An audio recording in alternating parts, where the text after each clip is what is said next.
باقی بہت ساری چیزیں لوگوں نے اپنی طرف سے بنا لی ہے جن کا کسی حدیث سے قرآن سے کہیں ثبوت نہیں. مثلا لوگوں میں مشہور ہے کہ آدم علیہ السلام اس دن پیدا ہوئے تھے, یا حضرت ابراہیم علیہ السلام اس دن پیدا ہوئے تھے, یا قیامت اس دن آئے گی. اس قسم کے جو باتیں ہیں ان کا کہیں قرآن و حدیث میں ثبوت نہیں ہے. جتنا ثبوت ہے میں نے عرض کر دیا. تاریخی اگر واقعہ کوئی اس سے وابستہ ہے تو موسیٰ علیہ السلام کا. ایک اور غلط فہمی یہ بھی ہے کہ بعض لوگ عاشورہ کی حرمت اور اس کی عظمت اس وجہ سے سمجھتے ہیں کہ اس دن میں حضرت حسین رضی اللہ تعالیٰ عنہ کی شہادت واقع ہوئی. اس میں کوئی شک نہیں کہ حضرت حسین رضی اللہ تعالیٰ عنہ کی شہادت بڑا ہی المناک واقعہ ہے ہماری تاریخ کا. لیکن عاشورہ کی حرمت اس کی وجہ سے نہیں. حرمت تو میں نے عرض کیا پہلے سے چلی آ رہی ہے, ابراہیم علیہ السلام کے وقت سے چلی آ رہی ہے. بلکہ حضرت حسین رضی اللہ تعالیٰ عنہ کی فضیلت میں ایک فضیلت یہ بھی ہے کہ ان کی شہادت اللہ تبارک و تعالیٰ نے مقدر فرمائی عاشورہ کے دن. تو یہ ان کی فضیلت ہے, لیکن اس کی وجہ سے محرم کے اندر کوئی فضیلت عائد نہیں ہوتی. اور بے شک حضرت حسین رضی اللہ عنہ کی شہادت کا واقعہ بڑا ہماری تاریخ کا المناک واقعہ ہے. نبی کریم صلی اللہ علیہ وسلم کے نواسے, آپ کے جگر گوشہ, وہ اس طرح شہید ہوئے مظلومانہ انداز میں.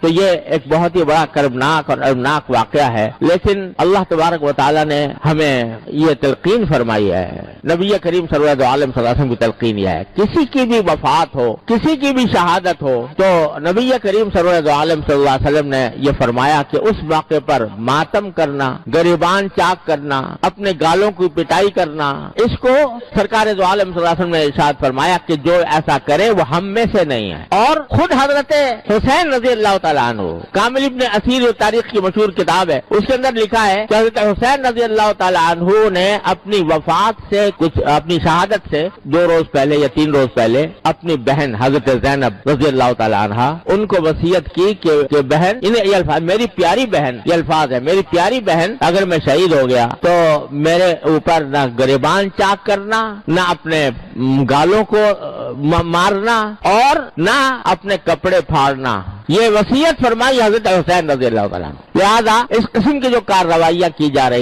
جاتی ہیں وہ نبی کریم صلی اللہ علیہ وسلم کے احکام کی بھی خلاف ورزی ہے, اور خود حضرت حسین رضی اللہ تعالیٰ عنہ کے احکام کی بھی خلاف ورزی ہے. یہ بات مناسب اور نصیحت کے انداز میں ان لوگوں سے کہہ دینی چاہیے کہ جو یہ کام کرتے ہیں. لیکن پھر اس کی ذمہ داری ہے کہ وہ حق کو اختیار کرتا ہے یا باطل کو اختیار کرتا ہے.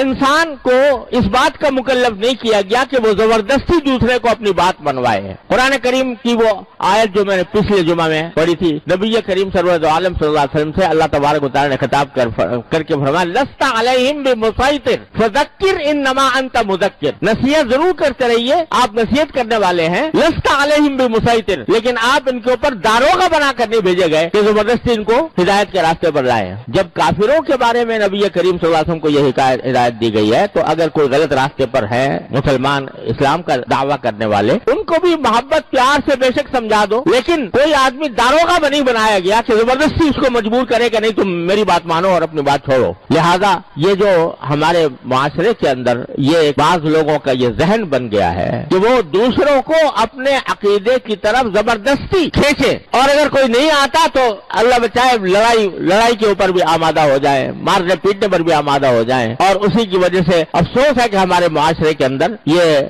قتل و غارت گری کا بھی بازار, خاص طور سے محرم کا جب مہینہ آتا ہے تو اس کے اندر لوگ سہمے ہوئے ہوتے ہیں کہ پتہ نہیں کیا ہو جائے گا, اور ایک دوسرے کے اوپر لڑنے مرنے کے لیے تیار ہو جاتے ہیں اور دوسروں کے خون بہانے کے لیے تیار ہو جاتے ہیں.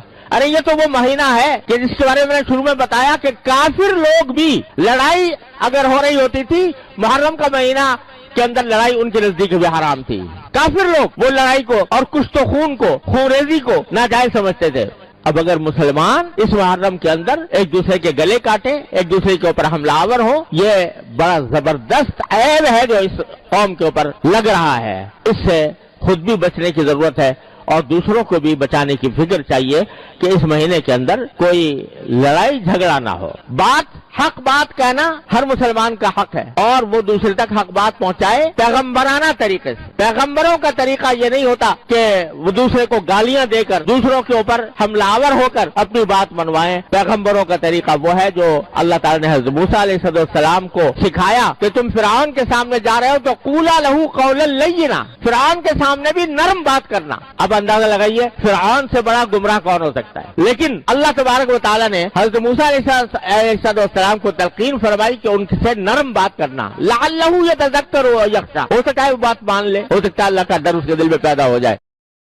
مرکز دین و ایمان، مرکز دین و ایمان، مرکز دین و ایمان، مرکز دین و ایمان.